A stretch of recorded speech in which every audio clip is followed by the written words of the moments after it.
does go up. When that goes on, the red lights are on. And when they go out, it's the first Sigma 150 race of the JMRG Catering Graduates for 2026 is all set to go. Red lights are on.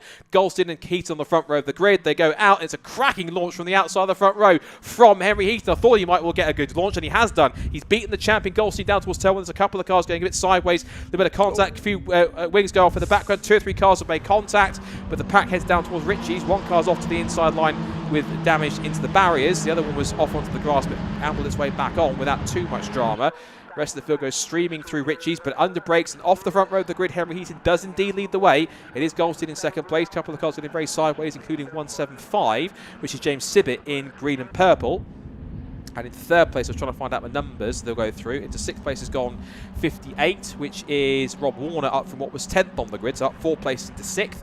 So a strong start so far. But Henry Heaton, catering veteran, up against the champion. There's more wings going flying in the background, but it's now Heaton versus Goldstein, and the rest of the pack piling in towards Agostini. And without too many dramas, they've all just about got through relatively unscathed. And as I say that, the 16 of Peter Hughes gets rather rudely nerfed in the rear by somebody else through Agostini hairpin. Yeah, body work coming off left, right and centre there on that start. A little bit more chaotic than the 135s we saw earlier on, but drivers getting properly stuck in, ready for this 20-minute race. It was a lovely start. I think the best start from the front couple of rows of the grid was courtesy of Callum McDougall. He fired his way straight through into third place. You can see their drivers just trying to find the best line there through the right-hander of Williams as they then head on to the Bentley straight. Because, of course, we've still got that quick dry drown on the circuit. Of course, it's going to help things, but drivers might still hit a little patch of dampness and suddenly find themselves finding the exit of the circuit, or there might be a move at the sharp end. Then back through to the lead of the race goes your defending champion of Paul Goldstein up the inside there into Brundle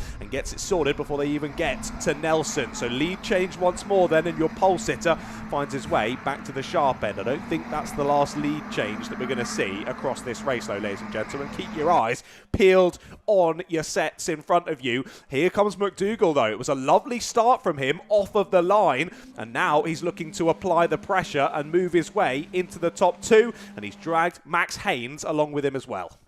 So end of first lap of racing, and as you predicted, they're at it already down the pit straight as Goldstein loses the lead back to Heaton, who leads them across the line by the absolutely chasm of a margin of 15,000 of a second. Huge margin from McDougall in third, and then it's Haynes in fourth and Has in fifth position. More battling going on further back. That's 35, 16 and 55, which is William Van Es, Peter Hughes and who's in the 55, Brendan Maud, and that's battling over, looks like, that's towards the bottom of the top 10. That will be 10th, 11th and 12th at that point, as they come back towards the left-hander at Palmer. 35 there, as we said, is coming through William Van Es in the kind of golf-inspired blue and orange, side by side for seconds. We now see that is Goldstein defending on the inside line from 171, which is Callum McDougall. And Ian Howes, I think he's in there as well. The Max Haynes is in a 99 car. Ian Howes came across the line in fifth position, a second behind this top 4 as they come in towards the left-hander at Hamilton again, back towards Oggies. Goldstein holds his line for second place, and now I think just about Howes is just closing back in again in the red Caterham with the yellow accents on the wings. And further back, there's 72 there, which is William Bryant, who came across the line in 9th but lost 3 places. The biggest gainer from that one was the opening lap, was I think quite far down the order. In fact, it was 22nd place, which was the car number 181, which was Edward Benton, and gained 9 places from 31st to 22nd. So lots more places gained for him, which is looking pretty good progress. We'll see how much more he can make. But it's Heaton who leads the way back into Brundle and Nelson, from Goldstein, then from McDougall, Haynes and Howes the top 5, and also getting there too looks to be James Sibbett, and in there in 7th place looks to be as well, I think, I couldn't quite tell you who that was, so his 7th place right now should be the 58 of Warner in there too as well, who started back in 10th position. Indeed. Yeah, they've all closed up once again now, but what other championship do you see someone who's 1.6 seconds off the leader not really be considered to be in the leading group? Back in 4th place to kick, or 5th place to kick off this lap. Well, they've all closed up once again then, haven't they? As we now head through onto lap number 3 of this race. and it is Heaton still leading the way with the biggest margin we've seen out the sharp end so far in this one. 0.6 of a second he has, as once again Goldstein under a bit of pressure there. McDougall and Haynes right up in behind then as they fly on down through Riches once more. Well, this will help those drivers at the sharp end of this group, considering the squabbling that's going on behind, but equally not going to help hugely unless there's a bit of a scuffle and we see drivers exiting stage left or right. I think a missed gear there off of the corner. Sees one driver just lose a place there as they head through the left-hander of Palmer. But again, nice bit of breathing room for Heaton. I say breathing room, you can see about the top 10 in the same camera shot, but for Caterhams, this is a little bit of breathing room for Henry Heaton at the sharp end, but he goes deep there into Agostini, locks the brakes and goes a little bit wide. That'll give the opportunity here for Goldstein, McDougall and the rest of them to close back up and bring the fight back to Henry Heaton at the sharp end then. What are we? I think almost, to be fair, my guesstimate of the top 10 all being in one camera shot probably isn't too far off here. What have we got? 5 in that initial and then a following 4, so I think it is top 9 all in this leading squabble from Heaton in first all the way down to Bryant in 9th place. But Goldstein hooking up that right-hander of Williams very nicely there. Can he get the toe down the Bentley straight to try and launch an attack to the race lead once again, where you've seen on every bit of straight, no matter how short it is on this Snetterton 300 layout, Henry Heaton weaving from left to right and back to left again to try and break the toe, but it's not been enough. Look how much Goldstein is caught back up there as they head through down Brundle and Nelson once again. Heaton, no more breathing room anymore. Goldstein and McDougall are back to play, and they've dragged the rest of the top 9 with them as well. I don't think Heaton will be too happy about that, but either way now, he needs to turn his mind to defending as they all close back in. But just as we said, with plenty of other championships throughout today, it doesn't matter where you are down the grid, there's battles galore. There's always someone to have a ding-dong with, and that's how you improve as a racing driver, getting stuck in and battling side to side with someone. And the racing in these Caterhams, just awesome. We're being treated here today, Scott. We really are. Really are. Caterham certainly proving how competitive they really are as a club championship. And the Caterham graduates once again putting on a fantastic show as Max Haynes, of course, as you said, takes his turn at the front of the field. Plenty of battling going further down. That's 25 who's having a good scrap, which is further down the order, 25 being Philip Isherworth-Crook, I think it is. Yep. He started back in 29th, so he's got some work to do to try and get further up the order in these next 13 minutes. More position swapping. That's 30 and 102 that's making the change. That's Fraser Riddington and making a move on Andrew Molson. So more positions going on further down the order. Across the line that last time by. Again, Haynes and Goldstein separated by the massive margin of 31,000 of a second, which is literally like a chasm in Caterham standards, which makes that winning margin, the Signal 1351, seem positively gigantic. But that's just typical Caterham racing that you find anywhere in the country. You see that huge gag of the cars in the background going through. That's the leading group going through the pack. I think our camera guys and our director Barry is finding a bit tough to find exactly where to look, because literally wherever he looks in the field, up and down the order on the cameras, there is a battle and there's a packs of 3 and 4. It's proper pack racing as they pair off and go into these little groups and have their own little private battles elsewhere. It's quite fun to watch as they go through. Max Haynes came across the line with a lap time half a second better, but I bet anything that probably would have been a toe that he got from the cars around him in order to get a better run. See, this is now 19 and 15 at play as well. The leaders come back in towards Brundle. Nelson, 19 and 15. It's changed again, so Goldstein's back in front of Hayes this time. Heaton's back to third. McDougall, no, that's... I think Haynes down to third. It looked like it was Warner up to fourth as well, I think, because his car possibly was in there as well. Unless I was reading Callum McDougall's car in a different colour scheme. More thumping of the curve from the inside line, that rest of that back in the top 10. And that is going to be 49-18, 48-19. That's Hoare and Gibson in the top 20, 128. Gould's in there, Raymond and others in there too. They come out of the right-hander over the curbs and back through the right-hander again. Side by side across the line. Goldstein and Haynes. And what's the gap this time by? Oh, massive. It's 13,000 of a second. So that's even, it's way too big. Heaton's still third. It is Clark into fourth now, actually. So it's now Stephen Clark, who started back in 14th place, is up to the fourth position. That's incredible drive from Stephen. I think he was quite a front runner in the Caterham Motorsport Championships, if I remember his name correctly. So Stephen Clark doing an incredible job. James Sibbett in 5th position, followed by McDougall 6th, Bryant, Howes, Warner and Maud. That's the top 10. So now Heaton goes for second on Goldstein, back towards Palmer. No way through there. Flapping piece of bodywork for number 3, which is Stephen Clark, who's running quite well in the CTS machine. A lot of good Caterham teams in the sphere, and a lot of them are competing in this championship. Gag them together. 6 of them down towards Agostini. Under brakes. Goldstein, Haynes. Then it's Heaton, Clark, Sibbett, McDougall. That's the top 6. The next group comes through. Literally wherever you look, Ratters, there is so many battles going up and down the field.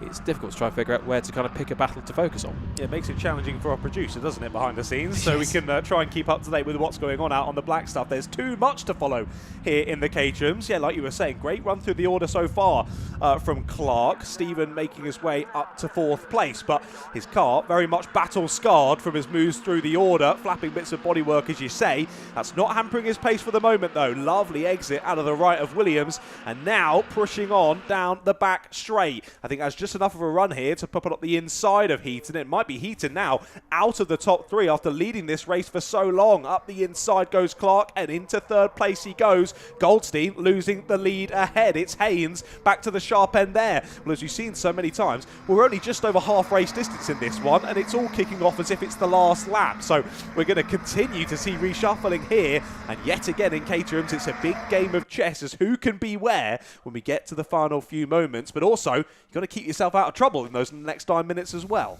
Yeah, that's the key thing, particularly with so many Caterhams around. Of course, when you've got flapping pieces of bodywork around, it's not always the easiest thing to do, particularly when Caterhams have wings flying around left, right and centre. But it's still an entertaining piece of racing.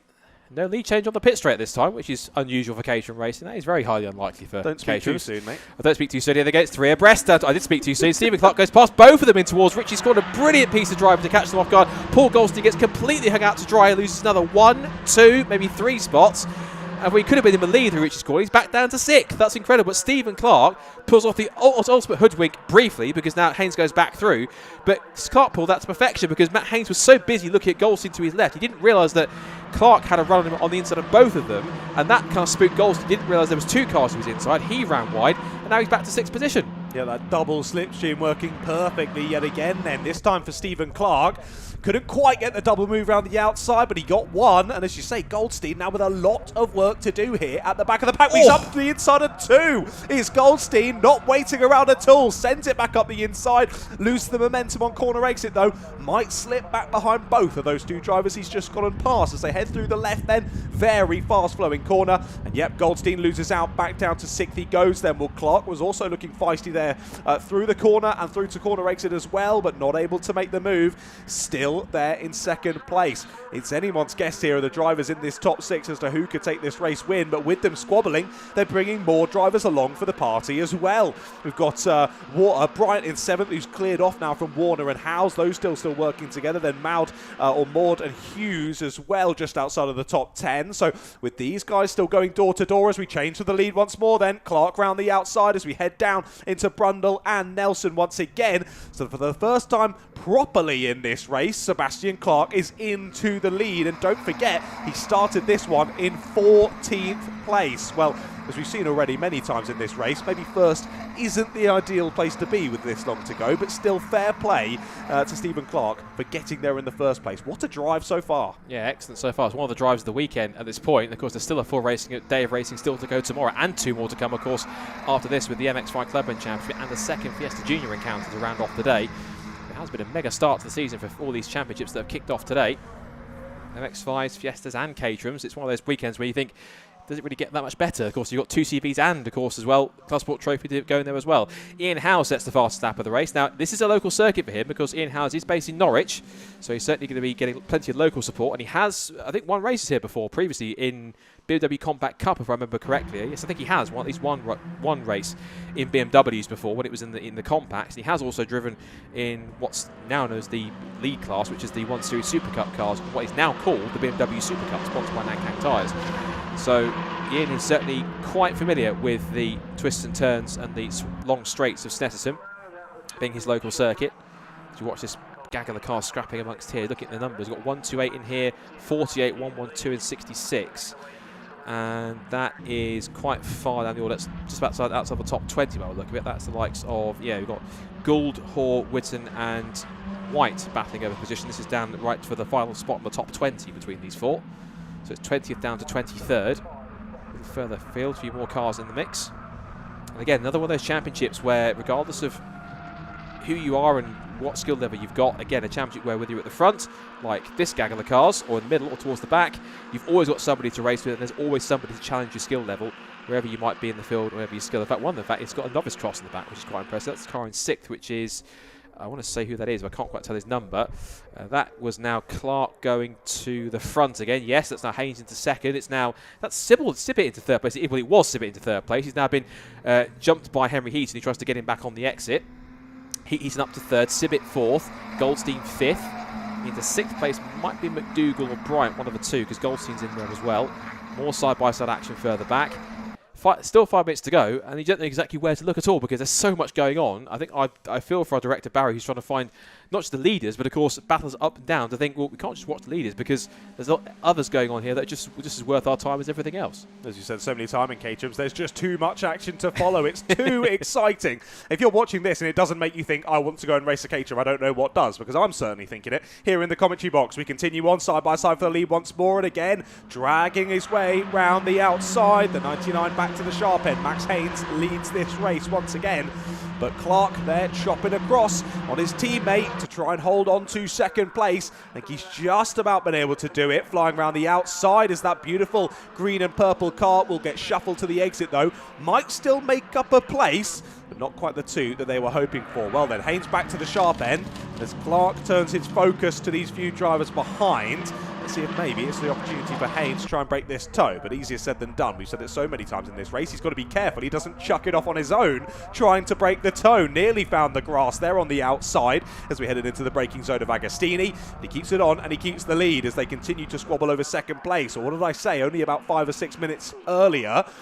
Is that with them all battling like this, it's going to bring more drivers into the fray, and that was a very bold move there up the inside to retake 2nd place, but it's worked, and here comes Goldstein up the inside. They're almost making it 3 wide there into the braking zone. Goldstein makes up 1 place, not quite 2 there on Clark. Stays on the outside as I'll continue to power down the back straight once again here. Still with a few minutes to go, we have no idea who's going to come out of this on top as they continue to use that toe down the back straight. But look at them dancing. They're getting a bit of a jive on there down the Bentley straight as they all dance through down to the next braking zone, all trying to make sure they stop the toe of the driver behind them. I wonder what the occasional equivalent is of a Charleston. Why you figure that one out? Let's continue watching the leaders, because that's something that's I've got pondered. Just came to mind for some reason. What, the cha-cha slide? There'll be plenty of that if they keep on pushing too hard with 3 minutes to go. Anyway, back to the leading now. It's now Sibbett. Sibbett, of course, who started in, where is he? 8th position, could still win this race, of course, plausibly. There's 2 laps to go now, because it's 2 3/4 minutes left on the clock. The front 7 or 8 are all together. And the next group is in the William Van Es in the golf-coloured blue and orange car. That's of the top 10. Here comes Haynes with Clark. Sibbett's dropped to 3rd place. Goldstein now has Henry Heaton to his outside. Also behind them, you've got McDougall and Bryant battling over 6th position. There goes Heaton powering around the outside of the number 1 car. But the champion does not want to give it up that easy, but he might be a threat also now right behind from McDougall and from Bryant. Ian Howe still has the fastest lap of the race. As you see Haynes defending from Clark, and Clark actually opens the door for Sibbett to get through. There's all sorts of fisticuffs behind going on, but for 4th place backwards. That's now Goldstein's been bullied out of the way, and so is Heaton. But I think McDougall, 171, which is, yes, McDougall, he's now up into 5th position. Goldstein is now down, Goldstein down to 5th position. McDougall's up to 4th. There's more dust being kicked up in the background. There's all sorts going on here. I think don't even place a bet until you get, 50 metres from the line? Because that's the key thing you can do, because there is no telling, at least even at that point, who's going to win this. He just elbows Bryant out of the way. Welcome to Caterham graduates. Out the other way you get. This is brilliant stuff for the 150s, and they've got 1 more race to go tomorrow. 50 metres is still too far away from the line, I think, to call on this one. But just looking as well, amazing to see the top 3 in the race at the moment started 5th, 8th and 14th in this race. That's just unbelievable. I was being generous with 50 metres, just for the record. You were, yeah. Maybe call it 5 centimetres, and we'll see how we call it then. Right then, just over a minute left to go then. This will be the penultimate lap of this race, ladies and gentlemen. Next time under the gantry, and it'll be the last lap board for your leading drivers. There's still more moves going on, but here's the battle for the lead then. Sibbett. Looking to take the lead here. Sibbett round the outside in the braking zone. So close. The respect given between these drivers is unbelievable as they lean on each other through the right. They'll continue side by side into the bomb hole. Will the room be given? Just about. We're nearly going to go 3 wide here into Coram as we head towards the final lap. It's 2x2 hurrahs. They come like Noah's Ark through the right-hander at Coram. This is sensational stuff. It's Sibit has hit the front. The purple and green Caterham isn't to believe. Remember, he started back in 8th position. Sibit leads it. Clark is second. Everyone wants to be third because there's Hayes and McDougall. You've then got, looks like Bright. Oh, there's more contact. Looks like Bright was hit by either Heath, I think, on the left-hand side. He's carried on, so is Goldstein. They come down the pit straight. The entire pack together. Sibit leads the way. It's anyone's guess to who wins this now. Clark back to the inside. McDougall tries to get past Haynes. Goldstein defends from Heaton. I realised about 6 names in half a second, but they've held on. Sibit's now back to second place. Now it's Clark who leads the way. Haynes in third, trying to make it second on the inside line. Goldstein and Heaton swarming all over each other for 5th. Fantastic. I've missed Caterham. Oh, Goldstein! Huge outbreaking manoeuvre down toward the inside line. Couldn't get that one stopped.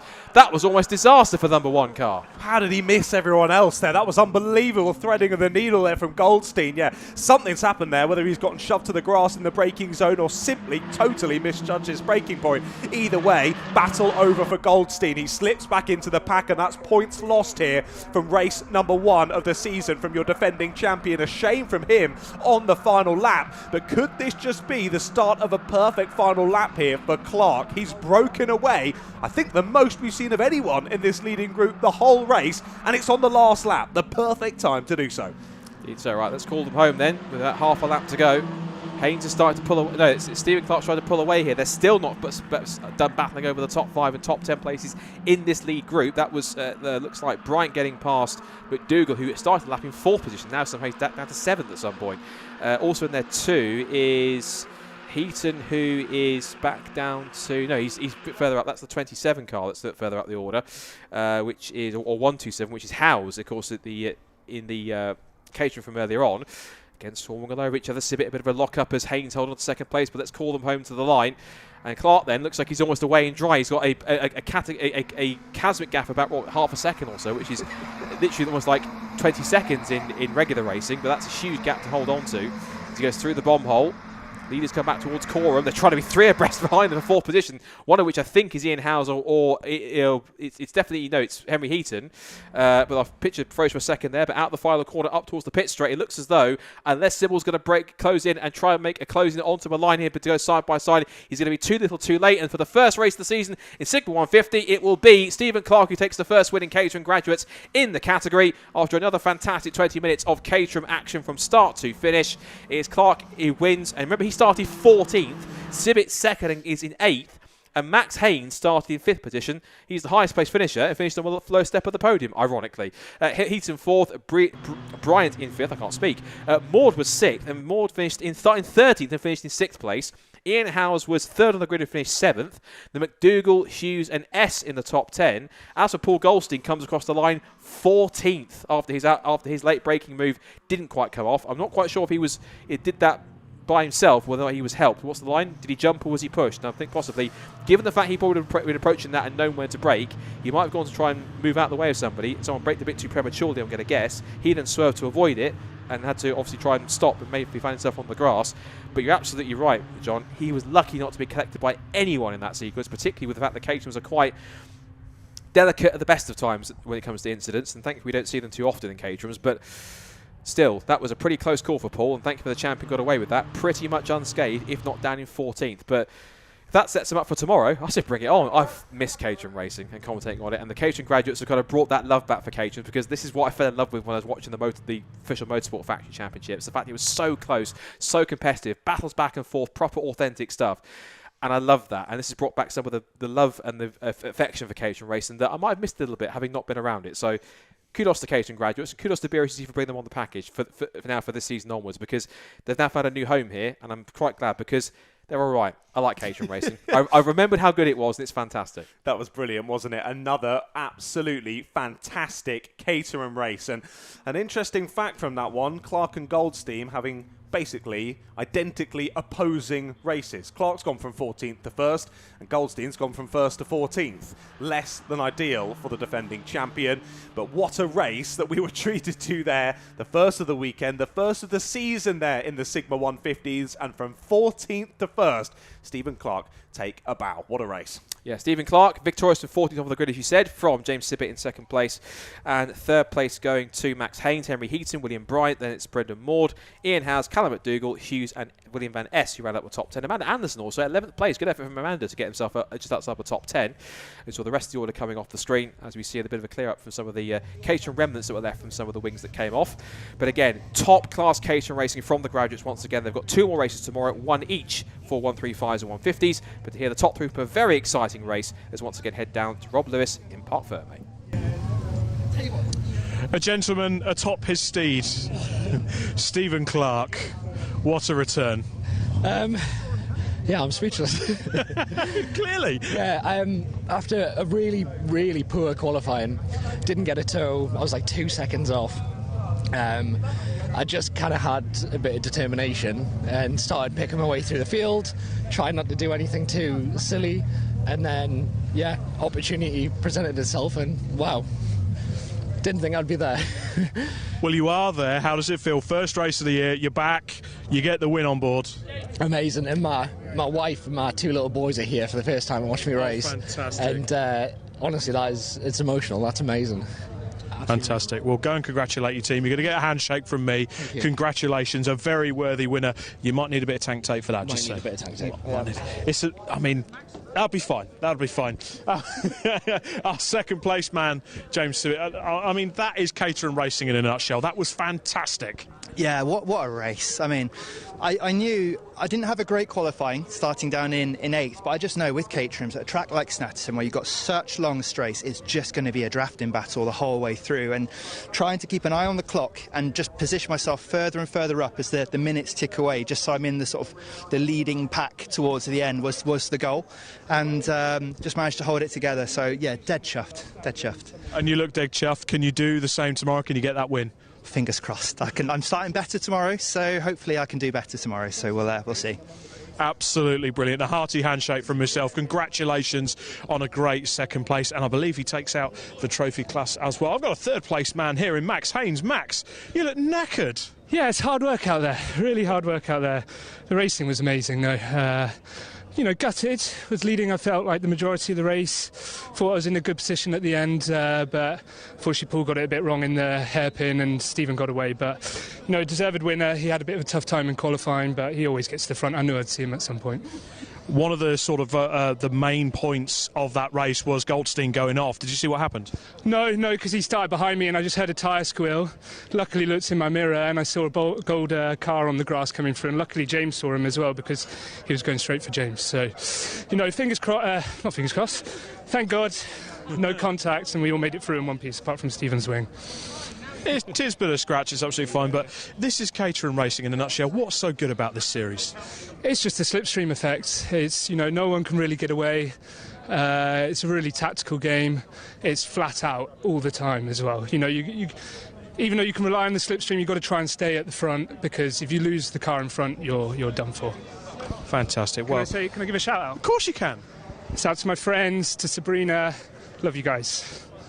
Fantastic. And a handshake from me. Congratulations. Third overall. Now, I'm going to grab a young lady over here and put her on the spot. Come here, Vicky. Come on. Now, the catering graduates have a great team of people here, and Vicky is one of them. Vicky, welcome back to the BRACC. It's been a great race day so far. It has. It's been brilliant. And you've got some good drivers on the rostrum, some great racing throughout. We expecting more tomorrow? I hope so. Keep it on the black stuff and that'd be brilliant. Your role within the catering graduates on a race weekend, what does that entail? Scooping up the drivers, going to get the SD cards, whatever's needed, really. Oh, so you get a tough job. Yeah, can be.